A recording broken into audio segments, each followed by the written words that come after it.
Dalam catatan sejarah, Anglurah Ki Barak Panji Sakti adalah raja pertama dari kerajaan Buleleng yang terkenal dengan pasukan Goa Barak yang cukup disegani hingga mampu menguasai ujung timur Pulau Jawa atau Tanah Belambangan.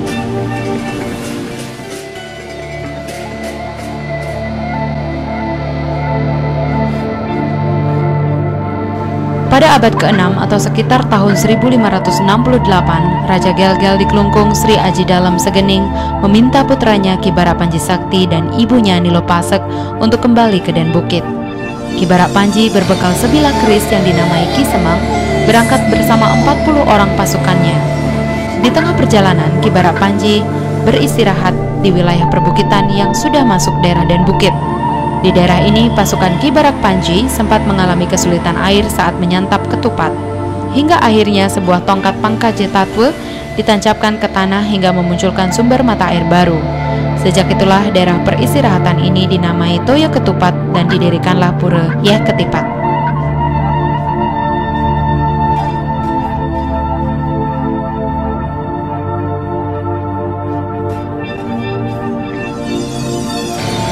Dalam perjalanan panjangnya sampailah rombongan Ki Barak Panji di Desa Gendis atau kini disebut sebagai Desa Panji.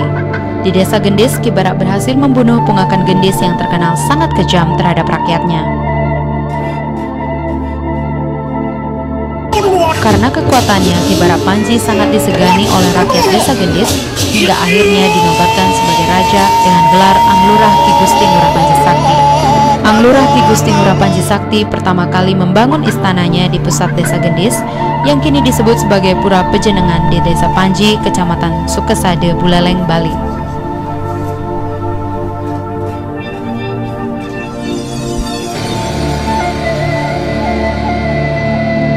Itu dibutuhkan lapor sama Desa. Nah, karena ide ini kan termasuk masyarakat Desa Panji ya. Akhirnya ide ini kan ikut ke sana.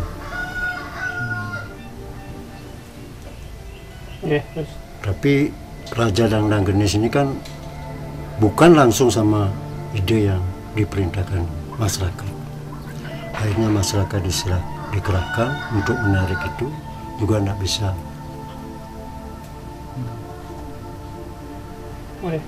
Baru ini ide Ki Barak Panji Sakti ingin mencoba. Anggap dia ingin mencoba. Gitu. Itu pun mendapat jawaban dari Raja Dangdang Gendis karena dia kan remaja soalnya.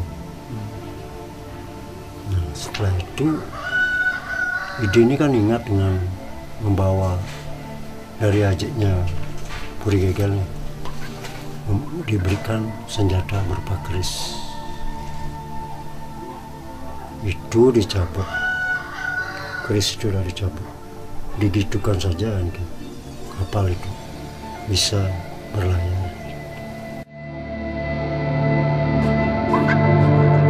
Anglurah Ki Gusti Ngurah Panji Sakti tercatat pernah memindahkan pusat kerajaan dari Panji ke Sukesade, lalu Singaraja. Dalam catatan sejarah pemerintah Kabupaten Buleleng, perpindahan pusat kerajaan terakhir di Singaraja terjadi pada tahun Candra Sangkala 6251 atau pada tahun Masehi 1604 yang menurut perhitungan hari pada saat itu adalah tanggal 30 Maret 1604 dan sampai kini diperingati sebagai hari lahir kota Singaraja.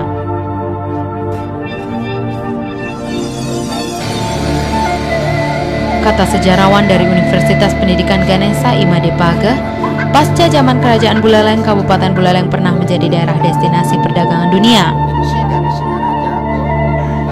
Banyak kapal-kapal dari sejumlah negara seperti Cina, India, Persia berlabuh di pelabuhan Buleleng, baik untuk membawa barang-barang impor maupun untuk ekspor rempah-rempah dari Buleleng ke sejumlah negara.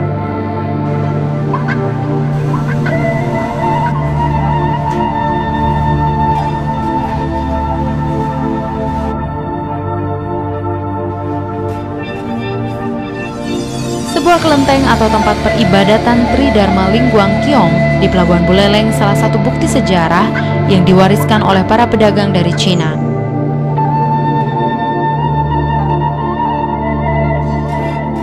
Di dalam kelenteng terdapat sebuah lonceng tua yang konon merupakan pemberian seorang petinggi pasukan Inggris yang sempat berlabuh di Pelabuhan Buleleng.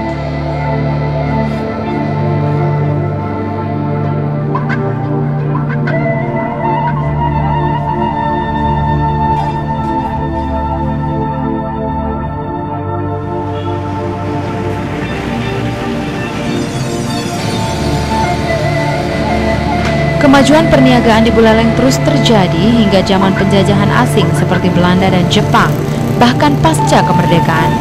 Banyak sekali infrastruktur dibangun pada saat zaman kolonial. Salah satunya yang masih terlihat kokoh adalah jembatan tua di Kelurahan Kampung Tinggi.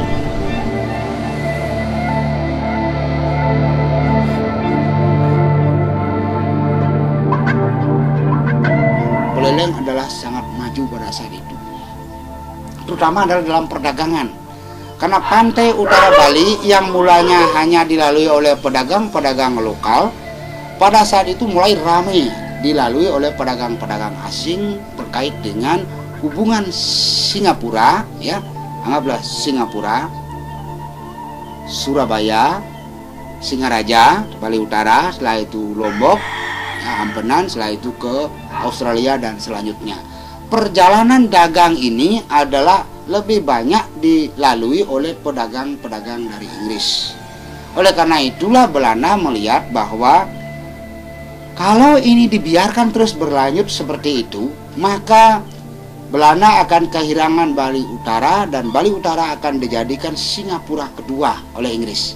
Oleh karena itulah Belanda bersikeras mau menguasai Bali, khususnya Bali Utara, agar Inggris tidak mendahului menguasai daerah Bali Utara.